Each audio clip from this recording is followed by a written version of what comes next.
You see the export, you see the Hayabusa, and I believe the last one was a Ruby for RQ.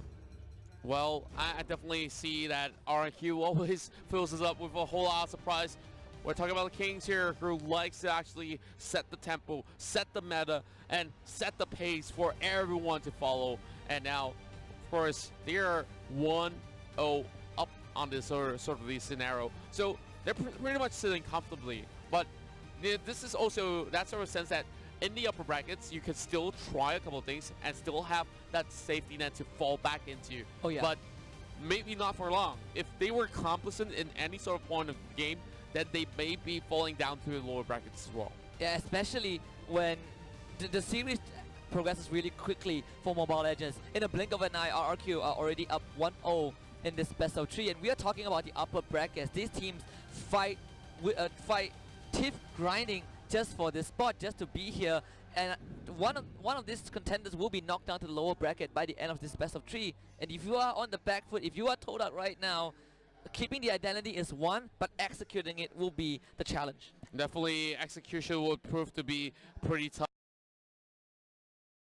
One of the best the world has to offer in that sort of sense. Both TODAK as well as RRQ has gained a whole lot of all the support coming in, not only from Malaysia, but the rest of the world on how beautiful they actually execute all of their sort of the drafts, all the way down to the macro and micro play.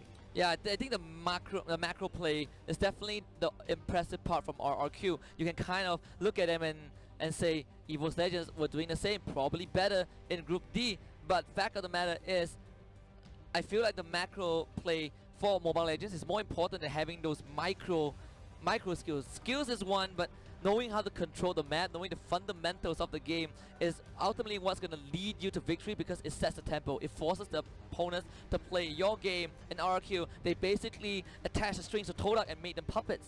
That's true, and this is where it really separates pro players from a bunch of ranked solo queue players who are possibly chasing for those stars, where they really know what exactly to do to actually make all these sort of sets to actually bait people out and follow their sort of a way of play. And this is also that sort of fact where they really have to also find a couple of all those mistakes to actually punish, and RRQ are ruthless at that. The moment that you commit one flaw, they will find that hole and they will dig it deep and, of course, bury down their enemies in the ground.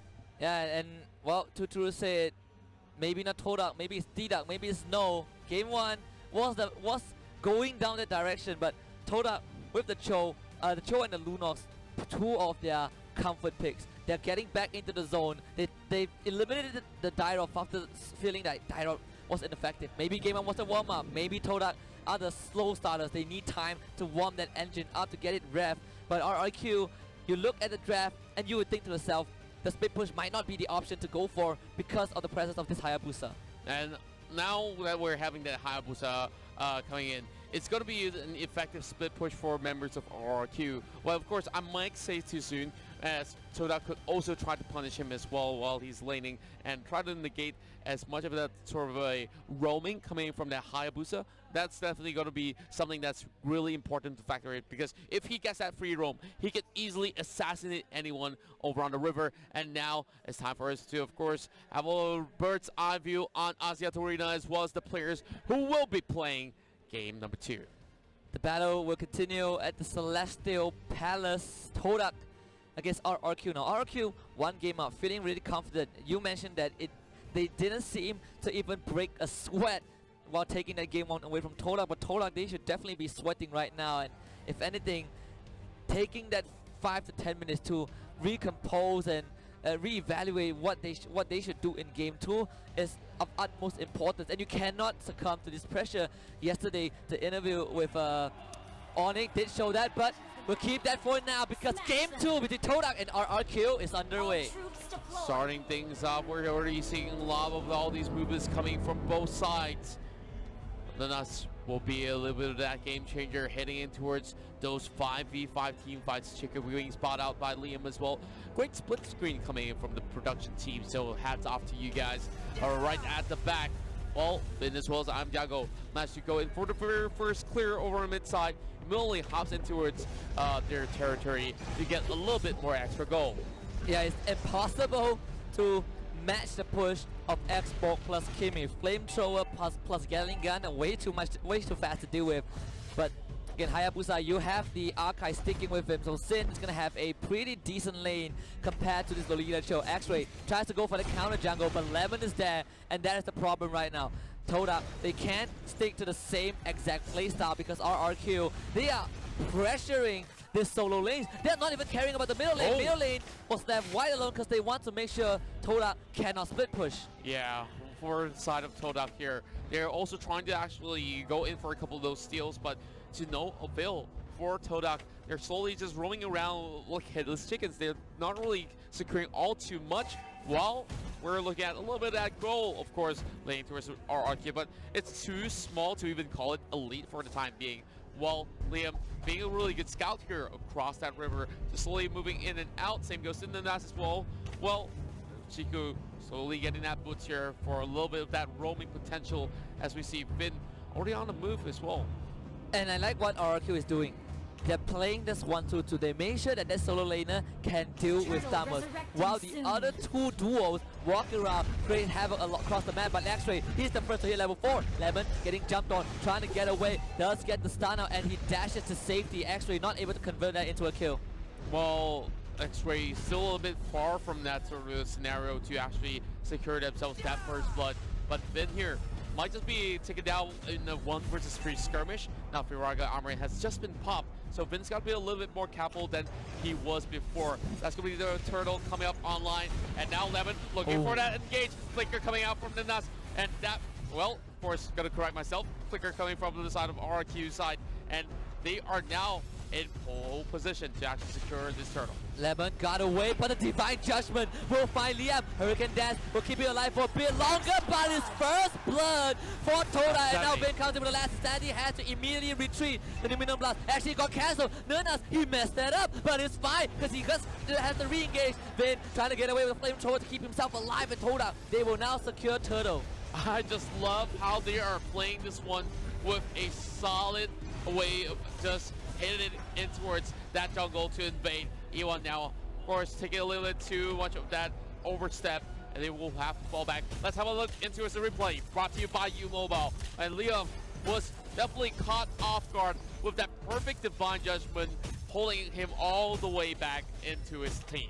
Yeah, props to E1. He was 0.5 seconds faster on the trigger finger. He caught Liam mid through that 1,000-pounder, and he just dragged him back to the rest of TODAK.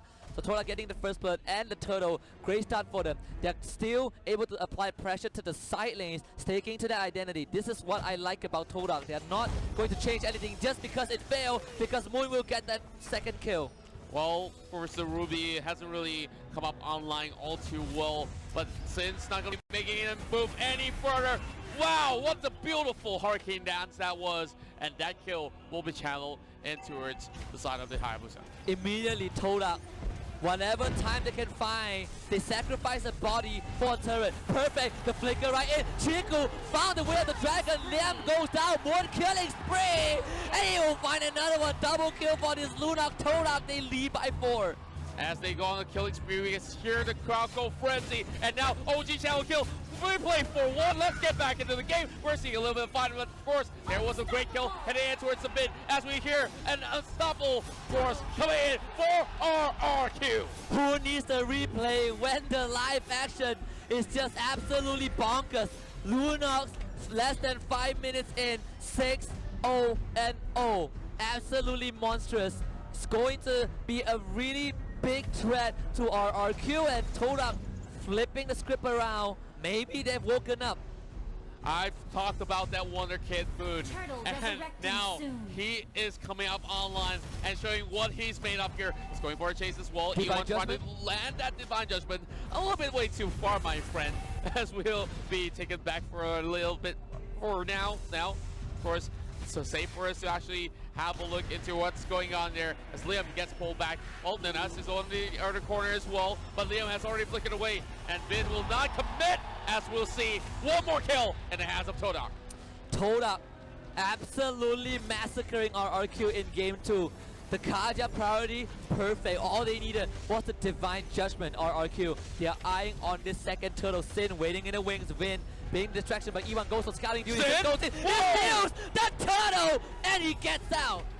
Rex Waco Keon sneaking this one in. And wow, we talk about ninjas. And this one literally did his duty. That came in like a shadow, and he just disappeared. RRQ with that turtle will be able to stall out the lead from TODAK. We talk about TODAK, 7 kills to 2. You can look at the goal graph though. RRQ, they're pushing back, they're retaliating. Luminous Blast is out, but immediately flicker from Lemon to get out.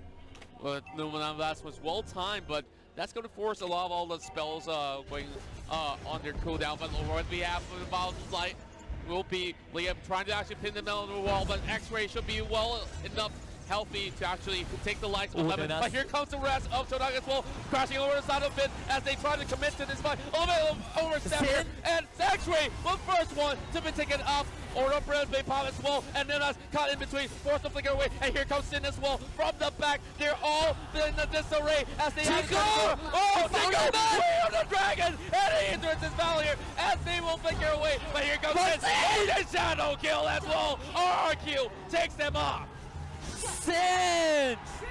The team wipe for RRQ.